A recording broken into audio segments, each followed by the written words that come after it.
इसी विषय पर चर्चा करने के लिए हमारे साथ दो बहुत ही खास मेहमान इस वक्त हमारे साथ बने हुए हैं। हमारे साथ रामकृपाल सिंह जी हैं जो कि वरिष्ठ पत्रकार हैं। रामकृपाल जी, आपका बहुत बहुत स्वागत है। और साथ ही साथ हमारे साथ अनंत विजय जी हैं जो कि वो भी एक बहुत ही वरिष्ठ पत्रकार हैं। अनंत जी, आपका भी बहुत बहुत स्वागत है। शुरुआत रामकृपाल जी मैं आपसे करना चाहूंगा। और जैसा कि आज हमने इटावा की रैली में सुना, प्रधानमंत्री ने कहा कि देखिए एक तरफ हम वंचितों के लिए, गरीबों के लिए, युवाओं के लिए, महिलाओं के लिए, सबके लिए काम कर रहे हैं। कैसे वो मुख्य धारा में शामिल हो सकें, विकसित भारत का जो हमने संकल्प लिया है उसमें वो अपना रोल प्ले कर सकें। लेकिन दूसरी तरफ जो विपक्षी दल है वो उसको डीरेल करना चाहती है, वो तुष्टीकरण की राजनीति करती है। आपकी पहली प्रतिक्रिया? देखिए, मोदी जी जो दावा कर रहे हैं वो 10 वर्षों में उन्होंने वो किया है, उसकी कोशिश की है और वो सफलता भी मिली है जी। देखिए, मोदी जी का जो बहुत साफ बात है, विकास और विरासत। मैं बहुत पहले से कहता रहा हूं कि नाभि भी होती है और नाक भी होती है, पेट भी है और अस्मिता का सवाल भी होता है। तो मोदी जी जो बात कह रहे हैं कि बिल्कुल सही है। देखिए, इज्जत घर से लेकर के रसोई घर, आप कल्पना कीजिए, जो मोदी जी ने बदलाव किया वो कोई ऊपर ऊपर का बदलाव नहीं है, वो एक बहुत बड़ा नीचे जमीनी बदलाव उन्होंने 10 वर्षों में किया है। और जो लगातार उनको ये सफलता मिलती रही उसका कारण भी यही है। पहली बार जो उन्होंने कहा कि एक गुलामी मानसिकता से एक सामाजिक बदलाव भी, सोशल एम्पावरमेंट भी किया है। और वो सोशल एम्पावरमेंट हर क्षेत्र में है। एक तो अपनी आइडेंटिटी पर गर्व करते हुए, अपनी विरासत पर गर्व करते हुए हम विकास के रास्ते पर चलेंगे और विकास की तरफ बढ़ेंगे, जी। ये करेंगे, ये मोदी ने किया। देखिए, उसका मैं 2-3 उदाहरण बता रहा हूं आपको, छोटी सी छोटी जी जी। बातें। शहर में बैठे चैनलों पर डिबेट करने वाले इस बात को नहीं जानते। हमारे यहाँ पे एक प्रजासत्ताक युग में आप जानते हैं कि प्रॉपर्टी राइट्स महिलाओं को कहने के लिए बहुत बाद में हुआ है। जी। कितने मकान महिलाओं के नाम पे थे, आप गांव में जाइए, आपको एक भी ऐसा नहीं मिलेगा। बिल्कुल मोदी बिल्कुल। जी ने हजारों हजार साल के बाद एक परिवर्तन किया। मकान जो दिए उसमें 70% महिलाओं के नाम है। अब आप कल्पना कीजिए, जिसके पास झोपड़ी भी थी, जिसके पास झोपड़ी भी नहीं थी, उसको एक पक्का घर मिला। मैं कहता हूं, इज्जत घर से रसोई घर, जी। और रसोई घर में राशन भी। इसीलिए इसीलिए और रामकृपाल जी, मेरा यही, इसलिए मैं ये कहना चाह रहा हूं, अनंत विजय जी आपके पास आऊंगा, कि जिस बात का जिक्र रामकृपाल जी कर रहे हैं, जिस बात का जिक्र प्रधानमंत्री कर रहे हैं, वो यही कि पहले के दौर में आप चले जाइए, चुनाव कहीं ना कहीं कुछ दूसरी मसलों के इर्द गिर्द उलझा हुआ हम सब देखते थे और पाते थे, चाहे वो जाति की बात हो या फिर बाकी चीज़ों में। लेकिन प्रधानमंत्री बनने के बाद से ये जो एक सारा नैरेटिव चेंज हुआ कि देखिए अब चुनाव जो है वो सिर्फ और सिर्फ विकास के इर्द गिर्द ही होगा। हम 10 साल सत्ता में रहे हैं, हम अपने युवाओं को, अपने बुजुर्गों को, अपने महिलाओं को विरासत में क्या दे के जाएंगे, ये सबसे बड़ा सवाल है। ये नहीं कि आप तुष्टीकरण के जरिए आप समाज के कुछ ही लोगों को संतुष्ट कर सके, उनके लिए राजनीति करें, बाकी को आप भूल जाएं।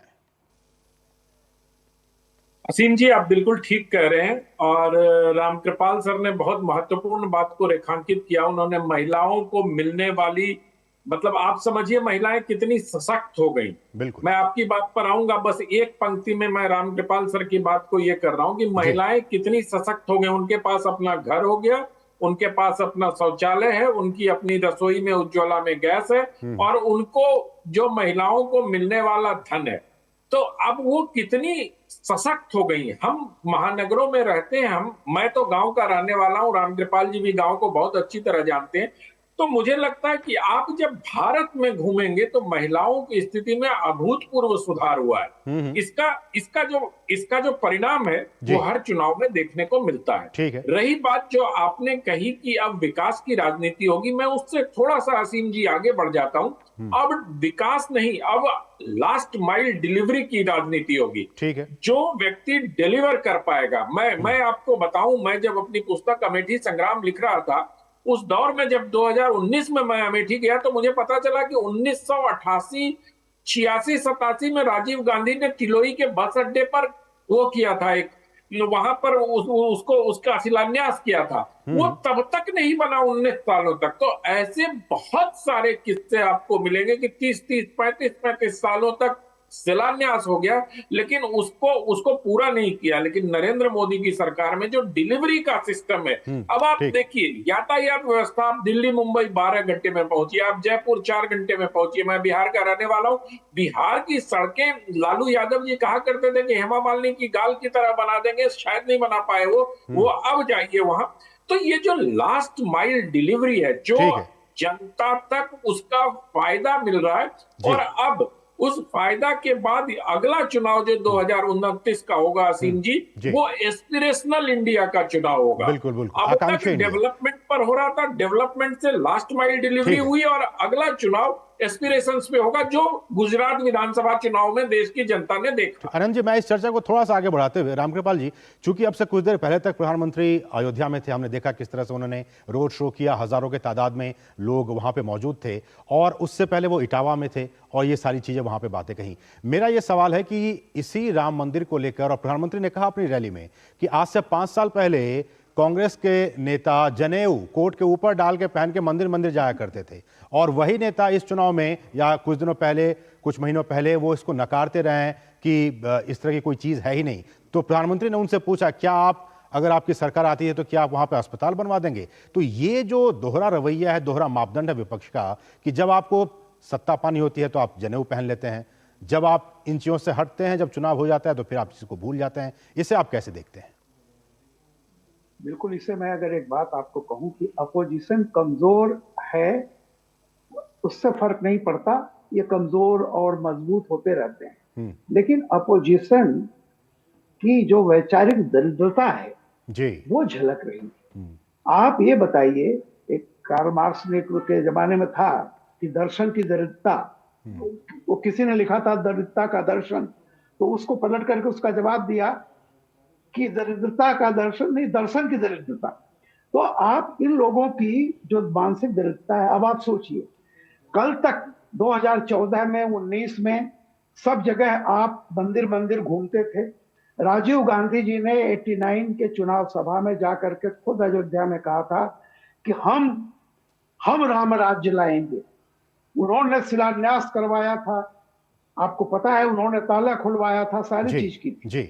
और राहुल जी लगातार कोट के ऊपर जनेऊ पहन करके जाते थे सारे मंदिर। बिल्कुल, बिल्कुल। लेकिन जब राम मंदिर बन गया, और वो भी अदालत के आदेश पर हुआ है, बिल्कुल। उसके बाद से अगर आप देखिए तो कैसे कैसे तर्क गढ़े जा रहे हैं। आप न जाएं, आपकी मर्जी है। लेकिन आज जिस तरह से मोदी के वहां जाने पर ठीक है, जिस तरह का विमर्श वो करने की कोशिश की गई कि मोदी मंदिर में क्यों जा रहे हैं, नहीं जाना चाहिए। अरे भाई, 22 जनवरी को जिसने प्राण प्रतिष्ठा की हो इस देश के राम मंदिर में, बिल्कुल, प्रधानमंत्री अगर वो अयोध्या में जा रहा है तो मंदिर के दर्शन नहीं करेगा। बिल्कुल। सब जिस जिस तरह की प्रतिक्रियाएं आ रही हैं, मैं तो हास्यास्पद लग रही हैं। बिल्कुल, और चूंकि हम रामकृपाल जी, हम चूंकि जो ग्राफिक्स दिखा रहे हैं उस पर एक कमेंट मैं चाहूंगा अनंत विजय जी आपसे, क्योंकि ये जो अयोध्या फैजाबाद है, और लगातार हमने देखा कि 2014 के चुनाव में भी वहां से बीजेपी जीत के आई, 2019 के चुनाव में भी बीजेपी के उम्मीदवार जीत के आए, और अभी तक ऐसा रहा नहीं है, अगर आप मेरी जानकारी को दुरुस्त कर सकें, कि अब तक इस सीट से कोई हैट्रिक लगा सका हो। मुझे लगता है कि इस बार जिस तरह से उन्होंने देखा लल्लू सिंह को प्रधानमंत्री के साथ थे, क्या आपको लगता है कि इस सीट से एक बार फिर बीजेपी हैट्रिक लगाने की तैयारी में है?